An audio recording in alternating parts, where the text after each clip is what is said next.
यदि 22 gram benzene को 122 gram carbon tetrachloride में घुली हो तो बेंजीन एवं कार्बन टेट्राक्लोराइड का द्रव्यमान प्रतिशत बताना है। Calculate the mass percentage of benzene and carbon tetrachloride if 22 gram of benzene is dissolve in 122 gram of carbon tetrachloride. देखो आपको क्या निकालना है, आपको निकालना है क्वेश्चन में मास परसेंटेज। अगर आपको मास परसेंटेज निकालना है तो मास परसेंटेज निकालने का बहुत ही सिंपल तरीका होता है। जिस भी चीज़ का आपको मास परसेंटेज निकालना है, सबसे पहले आप उसका मास लिखेंगे, मास ऑफ सब्सटेंस,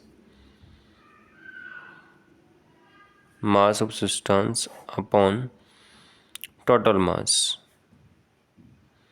क्योंकि परसेंटेज निकालना है तो 100 से आप मल्टीप्लाई कर देंगे। जैसे हम इस क्वेश्चन में बात करते हैं, आपसे कहा गया है कि जो बेंजीन है, बेंजीन का मास कितना है 22 है और कार्बन टेट्राक्लोराइड का कितना है हमारे पास 122, यानी कि C6H6 का जो है वो 22 है और कार्बन टेट्राक्लोराइड CCl4 का जो है हमारे पास ये 122 है। अगर टोटल मास की बात करेंगे तो टोटल मास कितना हो जाएगा 144 हो जाएगा। लेट सपोज कि हमें बेंजीन की मास परसेंटेज निकालनी है, परसेंटेज ऑफ C6H6। तो हम क्या करेंगे, C6H6 यानी कि बेंजीन का जो मास है 22 उसको ऊपर लिखेंगे और टोटल मास दैट इज़ 144 को नीचे लिखेंगे, मल्टीप्लाई बाय कर देंगे 100 से। 2 से डिवाइड हो जाएगा तो यहाँ पे 11 आ जाएगा, इधर कितना आ जाएगा 72। फर्दर इसे आप 4 से डिवाइड कर सकते हैं तो यहाँ पे 18 आ जाएगा, यहाँ 25 आ जाएगा। 25 की मल्टीप्लाई करेंगे, 18 से डिवाइड करेंगे, 18 वन ज़ा 18, 9 बचेगा 95 हो जाएगा, 18 5 ज़ा 90 होता है, ठीक है। फिर 5 बचेगा तो 50 हो जाएगा, 18 3 ज़ा 54, तो लगभग 15.3% आएगा C6H6। फिर जब आपको मास परसेंटेज निकालनी है कार्बन टेट्राक्लोराइड की, तो देखो दोनों कंपाउंड यानी कि बेंजीन और कार्बन टेट्राक्लोराइड दोनों का टोटल परसेंटेज कितना होगा 100, जिसमें से बेंजीन का कितना है 15.3, तो कार्बन टेट्राक्लोराइड का आ जाएगा 100 माइनस 15.3, तो यहाँ पे आएगा 0.7। अब 99 में से माइनस कर देंगे 15 को, तो 9 में से 5 जाएगा 4, फिर 9 में से 1 जाएगा तो 8। ये परसेंटेज आ जाएगी आपके पास में कार्बन टेट्राक्लोराइड की, ठीक है। लेट्स सपोज कि मास परसेंटेज का कोई हमारे पास में दूसरा क्वेश्चन है जिसमें हमसे कहा गया है क्वेश्चन में कि जो शुगर है, शुगर के 12 ग्राम डिजोल्व इन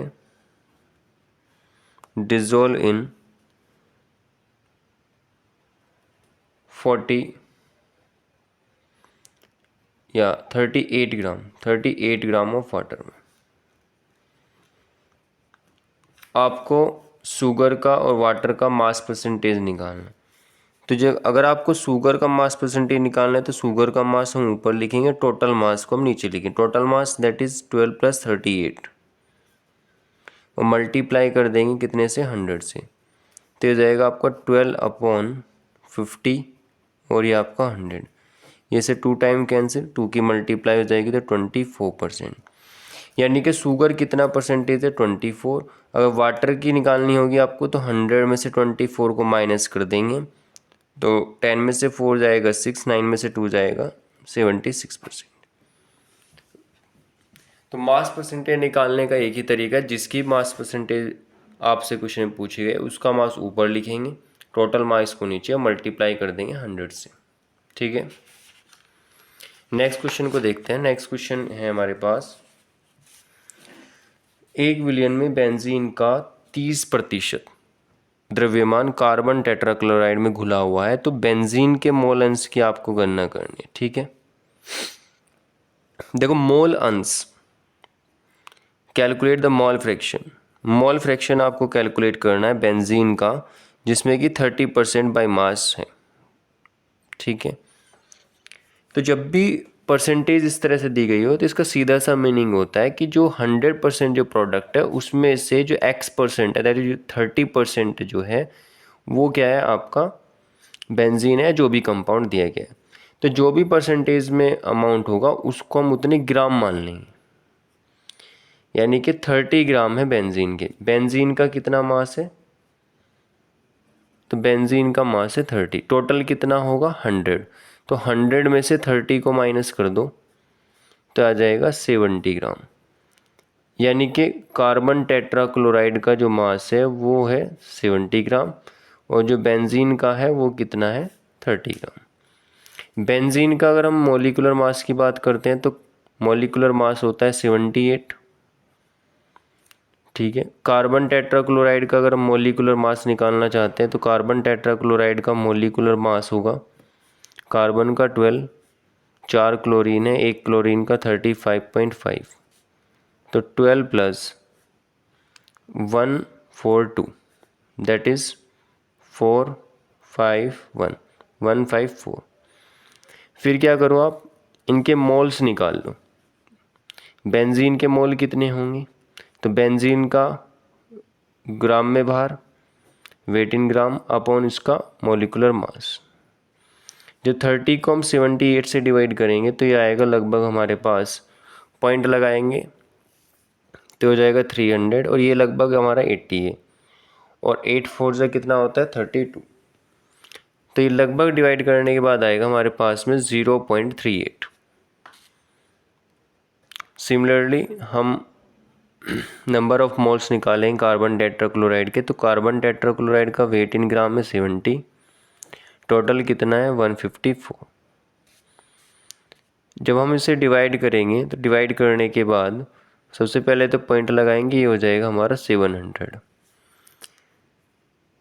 और 15 4 से कितना होता है 60, और 15 5 से कितना होता है 75, तो 75 तो है नहीं, ये है तुम्हारा कितना 70, तो 17 5 सा, तो 0.48 के आसपास में इसका डिवाइड आएगा। एक बार 2 से डिवाइड कर लो आप इसे, जब 2 से डिवाइड करेंगे तो ये आएगा 35 और ये आएगा हमारे पास 7 और 7 पॉइंट लगा देंगे तो 350 हो जाएगा, और ये आपका 4 अपॉन 35 को डिवाइड करना है 77 से, 350 4 टाइम्स 7 4 जा 28, और ये आपका 308, तो यहाँ से बचा 42, 420, 7 6 ज़्यादा हो जाएगा तो 75 0.45, जो कि मैं आपसे कह रहा था वही आएगा 0.45। अब आपको मोल फ्रैक्शन निकालना है, मोल फ्रैक्शन ऑफ बेंजीन। तो बेंजीन के जो नंबर ऑफ मोल्स हैं उनको ऊपर लिखेंगे, वो कितने हैं हमारे पास 0.38, और total number of moles that is 0.38 plus 0.45 को नीचे लिखेंगे। तो 0.38 8 5 13 हो जाएगा, और 4 3 7 और 1 8, 2 पॉइंट से 2 पॉइंट कैंसिल, 38 अपॉन 83 डिवाइड करेंगे 38 को 83 से, तो ये पॉइंट लगाने के बाद में 380 हो जाएगा, और 8 4 जा जो होता है हमारे पास में वो होता है 8 4 जा 32, और ये कितना है 38, और 8 5 जा 40, तो 5 से कम आएगा लेकिन उसी के पास में होगा, तो 0.4 47 ये इसका लगभग आंसर आएगा। मान के चलो कि आपसे अगर मोल फ्रैक्शन पूछ लिया जाता है, mole fraction of carbon tetrachloride, तो उस केस में हम क्या करते, 1 में से 0.47 को माइनस कर देते, क्योंकि हमें पता है कि सॉल्यूट का मोल फ्रैक्शन और सॉल्वेंट के मोल फ्रैक्शन का जो सम है वो कितना होता है, 1 होता है, ठीक है। इसलिए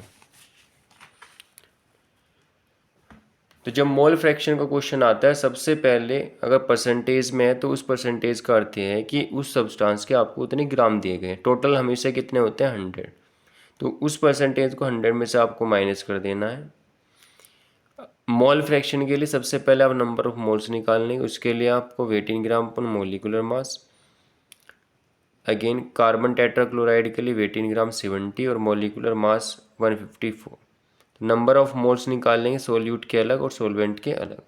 फिर जिसका मोल फ्रैक्शन निकालना है उसके मोल्स को ऊपर लिखेंगे, टोटल नंबर ऑफ मोल से क्या कर देंगे, डिवाइड, तो हमारे पास में क्या आ जाएगा, मोल फ्रैक्शन। आगे चलते हैं अगले क्वेश्चन पे।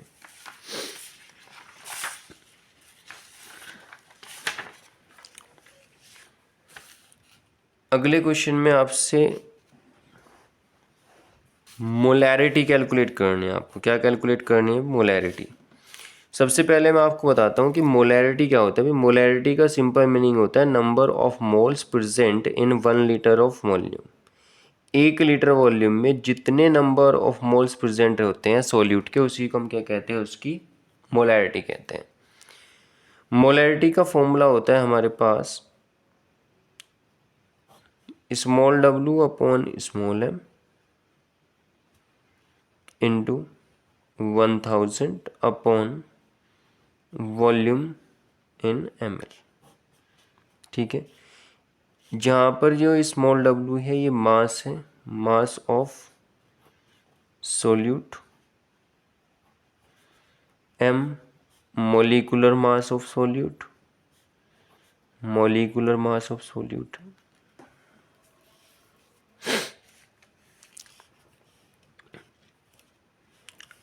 अगर आपको वॉल्यूम लीटर में दिया गया है तो उस वाले केस में हम क्या करते हैं, उस वाले केस में फॉर्मूला हो जाता है हमारे पास में small w upon small m और वॉल्यूम इन लीटर। इस वाले फॉर्मूले का इस्तेमाल करते हैं वॉल्यूम लीटर में और इसको जब ml में दिया गया। ए पार्ट की बात करते हैं। आपसे 30 ग्राम दिए गए हैं, 30 ग्राम यानी कि स्मॉल w की वैल्यू कितनी है, 30 ग्राम है। मॉलिकुलर मास आपको निकालना है, तो कोबाल्ट का 59, इसके बाद में 2 से मल्टीप्लाई, नाइट्रोजन का 14, 3 ऑक्सीजन का 48 हो जाएगा, प्लस 6 इंटू H2O का होता है 18, तो 59 प्लस 2 इंटू 8 4 12, 4 5 और 1 6, 62 प्लस 18 5 90, ये 108, तो 59 प्लस 2 2 ज़ा 4, 124, 108। जब हम ऐड करेंगे तो ऐड करने के बाद आएगा हमारे पास 8 4 12, 21 1, तो 2 4 2981 मोलिकुलर मास। मोलैरिटी, मोलैरिटी का फॉर्मूला लगाएंगे लीटर वाला, क्योंकि वॉल्यूम हमें लीटर में दिया गया है इसलिए। वेट इन ग्राम कितना है, वेट इन ग्राम है हमारे पास में 30, मोलिकुलर मास है 291 और वॉल्यूम इन लीटर है हमारे पास 4.3। इस वाले पॉइंट को रिमूव करेंगे तो 300 आ जाएगा। अब 300 को डिवाइड करना है हमें,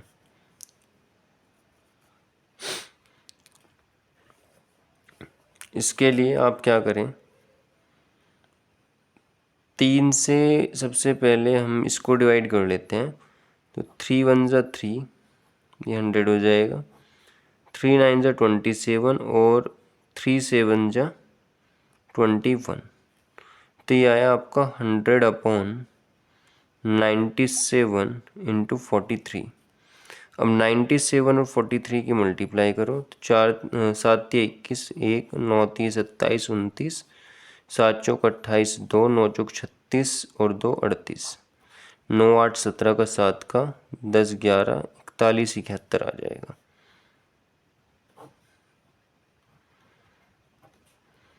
पॉइंट लगाएंगे तो 1000 हो जाएगा, लेकिन ये कितना है 4000, तो एक ज़ीरो और लगाएंगे, अब ये हो जाएगा 10,000। 4 का डबल होता है 8, तो 0.02 ये आ जाएगी हमारे पास में मोलैरिटी। मोलैरिटी निकालने का एक ही तरीका है, सबसे पहले आप क्या करेंगे, वेट इन ग्राम, मोलिकुलर मास, और अगर वॉल्यूम आपको ml में दिया गया है तो आप डायरेक्ट इस वाले फॉर्मूले से अप्रोच कर सकते हैं, और अगर लीटर में दिया गया है तो दिस वन। ठीक है, बी पार्ट को देखते हैं। बी पार्ट में क्या कहा गया है, आपसे कहा गया है कि 30 ml है, 30 ml 0.5 m H2SO4 को 500 ml तनु करने पर कितनी मोलैरिटी होगी। ठीक है, तो यहाँ पे आपके पास में एक डाइल्यूट इक्वेशन होती है। क्या होती है? Dilution equation, that is M1V1 is equal to M2V2। पहले हमें मोलैरिटी कितनी दी गई है, 30 ml 0.5 m H2SO4 को 500 ml में तनु करने पर। ठीक है, 30 ml यानी कि पहला वॉल्यूम कितना है 30, और उसकी मोलैरिटी कितनी है 0.5। M2 हमें निकालना है। 30 ml को 500 ml में आपने डाइल्यूट कर दिया, 30 ml को 500 में, तो टोटल वॉल्यूम कितना हो जाएगा भाई, हमारे पास में था कितना 30 ml, अब 30 ml को हमने मिक्स किस में कर दिया 500 ml में, तो टोटल वॉल्यूम यानी कि V2 कितना हो जाएगा 530। V2 कितना हो जाएगा हमारे पास में 530, मल्टीप्लाई करेंगे तो 5 तिया 15, और ये आपका मल्टीप्लाई में 530, तो M2 आ जाएगा 15/530। पॉइंट लगाएंगे तो 150 हो जाएगा, जीरो लगाएंगे तो 1500, तो लगभग 0.03 ये इसका आंसर आ जाएगा, लगभग 0.03। सही है। तो आज हमने कुछ क्वेश्चंस देखे मोलैरिटी के, मोल फ्रैक्शंस के एंड मास परसेंटेज के। मिलते हैं नेक्स्ट वीडियो में जिसमें हम देखेंगे कुछ स्पेसिफिक क्वेश्चंस ऑफ एक्सरसाइज। अगर आपको ये वीडियो अच्छी लगे तो वीडियो को लाइक करें, सब्सक्राइब करें। Thank you.